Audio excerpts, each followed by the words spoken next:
Good morning. Today is Monday, April 6th. Hello to everyone from Wishbone, Bob, and myself. I'm happy you're joining us today. I hope everyone had a good weekend, keeping good social distance, staying home whenever possible. We all have to continue to do the right thing, even though sometimes it may be hard. So, today we start our second week of classes at home. Your assignments will be posted by 8:30 a.m. There will be opportunities for you to see and talk to your teachers and classmates via technology. Your teachers might show you how to use some new technology tools that you haven't used, so it's all part of the learning process, and we'll get better as we keep going. There will be many opportunities for you to get feedback from your teachers regarding your work this week. So it's okay if you don't understand or get confused. Your teacher and other school staff will be there to help you. If you don't understand an assignment, do something else until you can connect with your teacher. It's better to wait than to do something incorrectly. So, we're all new at this, even our teachers, so it's okay if something doesn't work right away. We will all learn and grow together as we get better and better at school at home, and the more we do it. So, be patient with your teachers, be patient with your friends, and be patient with yourself. You've got this. So, your teachers, counselors, principals, everybody else at your school is always just a quick email away. So, remember to use your school emails so that emails don't get caught up in our spam filters. And again, Monday through Friday of this week, free lunches and breakfast are available to every student in our community, and they can be picked up from 11 to 1 at entrance C20 at the high school. Drive through on Horseman Drive right under the skywalk. And remember to give Nolan and John a virtual high five because they and the food service workers have been doing great work. So everyone needs to continue to do their part. We need to practice good hygiene. So, new over the weekend from the Pennsylvania Health Department, we are encouraged to wear homemade cloth or fabric masks. Something like this, even. There's lots and lots of patterns online that you can do, but save surgical masks and N95 respirators to our healthcare workers and our first responders. Governor Wolf said that wearing a mask will help us cut down the possibility that we might be infecting an innocent bystander, like at the grocery store or the pharmacist or someone stocking shelves. These folks are keeping us alive by getting us the supplies that we need. We owe it to them to do everything we can to keep them safe. Right now, that means wearing a mask whenever possible out in the public. So, in addition to our usual strategies of washing our hands for a long time, 20 seconds or longer, covering your mouth or nose when you sneeze or cough, avoid touching your face, clean high touch surfaces, and practice good social distancing. And I remind you that means stay at home as much as possible, avoid public spaces, and keep at least 6 feet between you and others if you must go out. So have no doubt, we are going to get through this. No superintendent, principal, or teacher is perfect. No family is perfect. We don't always do the right thing at the right time. But you are strong, you are adaptable, and you are smart. We'll get through this. You don't have to get through the whole week all at once. It's those moment by moment steps, one step at a time, one moment at a time, 1 hour at a time, one day at a time. That's how we get through these individual moments. So let's move on to our mindful moment. So, for our younger students, Bob wanted to join us to do some deep breathing. And even some of our older students can join along, and parents can join along with this too. So, it may sound too simple, but the simple act of thinking about breathing in and out really does calm our minds and our bodies. Remember, oxygen in through the nose, carbon dioxide out through the mouth. So let's pay close attention to our breath. Are our breaths shallow or deep? So let's do it with Bob. Say hello, Bob. Hello. Hello, Wishbone. So Bob's going to breathe in through his nose and out through his mouth. And let's see if we can do three big breaths together. So in through the nose. Ready, Bob? I sure am. So big breath through the nose and out through the mouth. In through the nose and out through the mouth. And one last one. In through the nose and out through the mouth. Well, Bob, how do you feel? Wishbone, how do you feel after taking three big breaths? It does really calm our minds and bodies just a little bit. So, Bob, thank you for joining me. I appreciate that, and hopefully I'll see you tomorrow. Thank you. So, Wishbone is being very good today. And remember that Wishbone has an email address. It's very simple.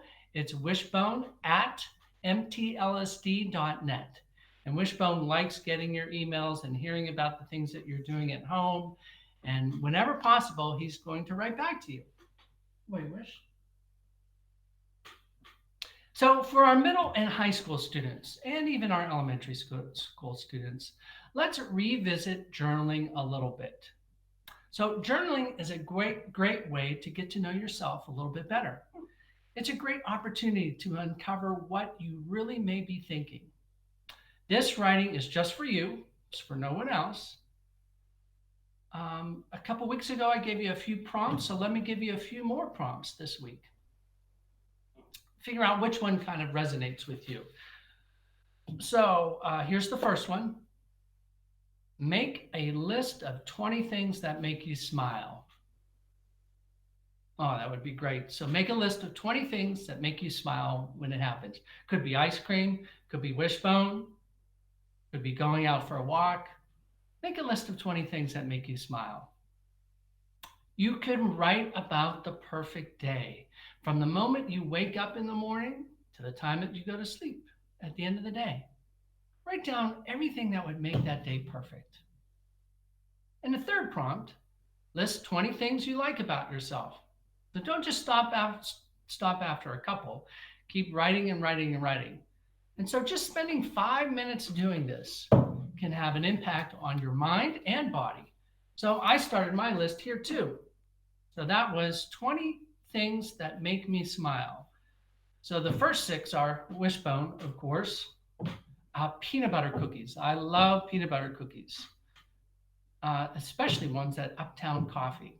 Can't wait till I can have those again. The Office. If any of you know, I'm a big Office fan, and I'm also a big Seinfeld fan, so I like that also. And another thing that makes me smile outside is that there's a big magnolia tree right across the street from us, and it is in full bloom right now. So what I would encourage you to do is take one of those 3 prompts, 20 things that make me smile, writing about a perfect day, or 20 things that you like about yourself. So find 5 minutes sometime during the day. Go in the corner, go someplace up in the basement, in your bedroom, and just sit and write for 5 minutes. I think you'll be amazed at the things you can do. So I've been keeping my journal. So now for a little meditation. So although meditation is not a cure-all, thousands of studies have suggested the positive impact of consistent meditation practice. So things like improved concentration, you're less bothered by the little things, better health, and greater knowledge of self. So meditation has been suggested to help all those things. So remember, we use the analogy of a snow globe. So when we first sit down to meditate, we have lots and lots of things going on in our heads. And some of those things continue as we meditate. But the longer we sit, the more we practice, the calmer it gets. All right, So, if you'd like, please join me. So, let's get comfortable. Find a comfortable place to sit where you won't be disturbed for a few seconds. Let's find a comfortable place to sit and relax. Put your feet flat on the floor. Get your back straight, sit up straight. And if you're comfortable, you can close your eyes. And if you'd rather not, you can just look down. And let's use our snow globe as an analogy for our minds for just a few seconds. So let's take a big breath in through the nose and out through the mouth. In through the nose and out through the mouth. In through the nose and out through the mouth.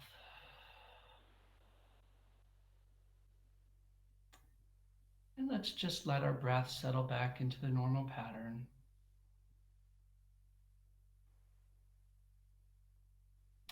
And let's see what we hear around our apartment or our house or the space we're in right now. See if you can hear the birds. Maybe your furnace running. Maybe someone talking in another room.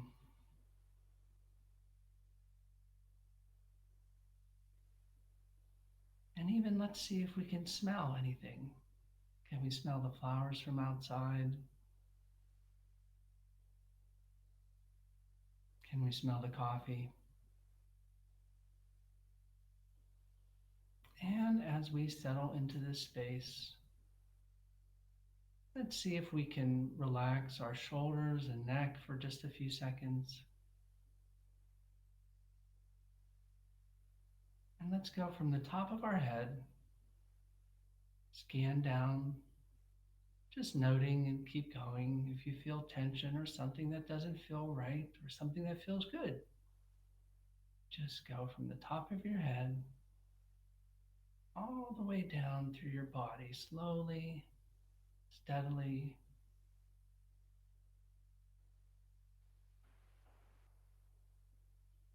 Down through your legs and your knees,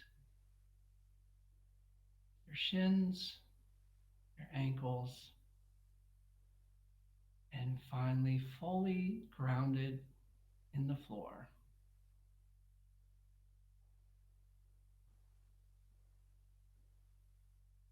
Let's breathe in and think peace, and out and think calm.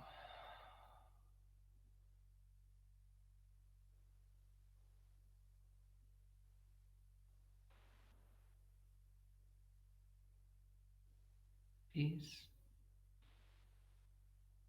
calm.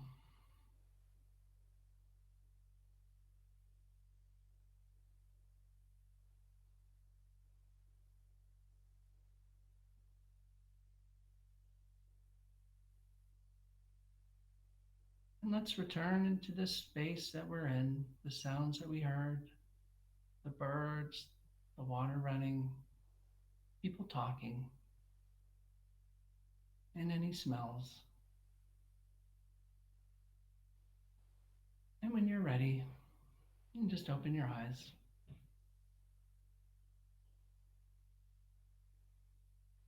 Or look up. Well, thank you for joining us today. Wishbone, you're very good today.